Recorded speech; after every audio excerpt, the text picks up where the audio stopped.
Christine Bénin pour le mouvement démocrate et les démocrates apparentés.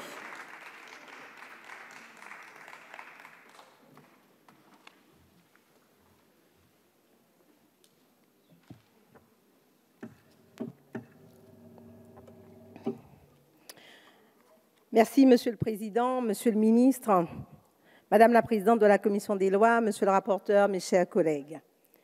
L'heure est grave en Outre-mer. L'heure est grave en Outre-mer et en Guadeloupe, nous vivons une situation sans précédent. Le taux d'incidence au sein de notre population n'avait jamais été atteint en France jusqu'à présent.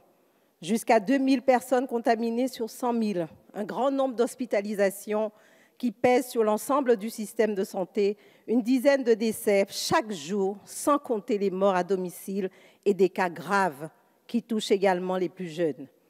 Ces chiffres sont alarmants et la gravité de la situation est similaire chez nos voisins de la Martinique et chez nos compatriotes de la Polynésie.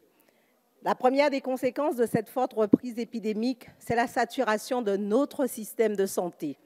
En Guadeloupe, nos hôpitaux font face depuis plusieurs semaines à un afflux massif de malades. Tous les professionnels de santé se sont mis en ordre de bataille pour gérer cette crise jour et nuit.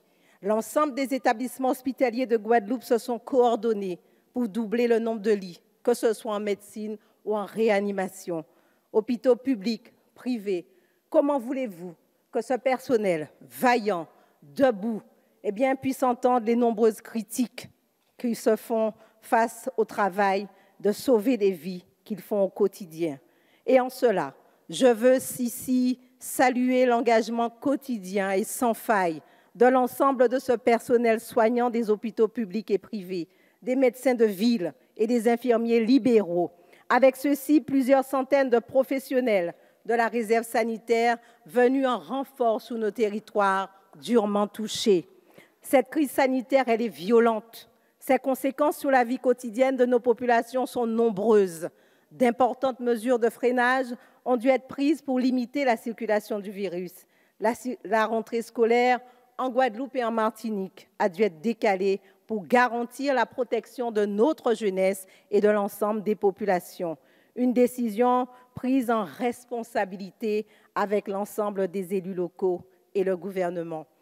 Cette crise sanitaire, par son caractère inédit et sa brutalité, bouleverse les repères habituels et ébranle un peu plus la confiance, y compris nos traditions les plus ancrées, puisque nos rites funéraires, si particuliers et si caractéristiques de nos cultures créoles, sont remis en question par les effets de la pandémie.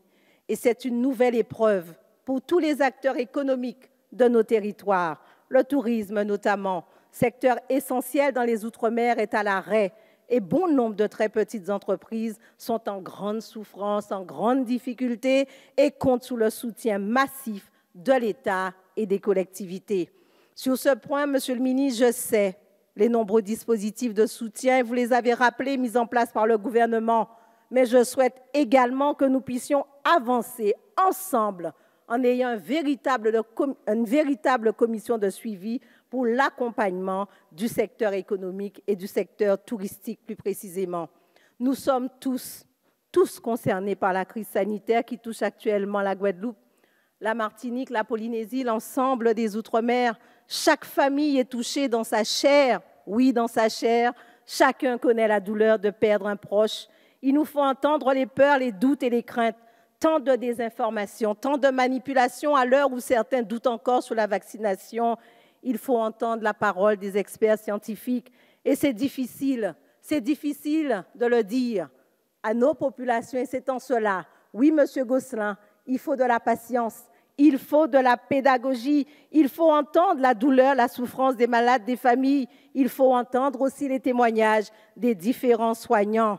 Et en cela, il faut, oui, la pédagogie, mais gardons à l'esprit que tant qu'il n'y aura pas de traitement efficace pour lutter contre les formes graves du virus, le vaccin reste le seul moyen de lutter efficacement contre la pandémie et sauver des vies. C'est le moment de restituer le débat. Alors oui, nous vivons aujourd'hui des jours sombres. La crise nous impacte fortement. Comme souvent dans des situations de gravité, nous faisons face à des inquiétudes. Et nous voyons la colère de notre population. les incompréhensions, certes légitimes quand on perd un père, une mère, une fille, une femme, un époux en même temps, et nous devons les mettre en terre jour après jour. Alors aujourd'hui, il faut s'interroger sur nos responsabilités et non se réfugier vers la recherche de boucs émissaires. Le vrai sujet, comment restaurer la confiance, Monsieur le ministre, pour pouvoir lutter efficacement contre ce virus.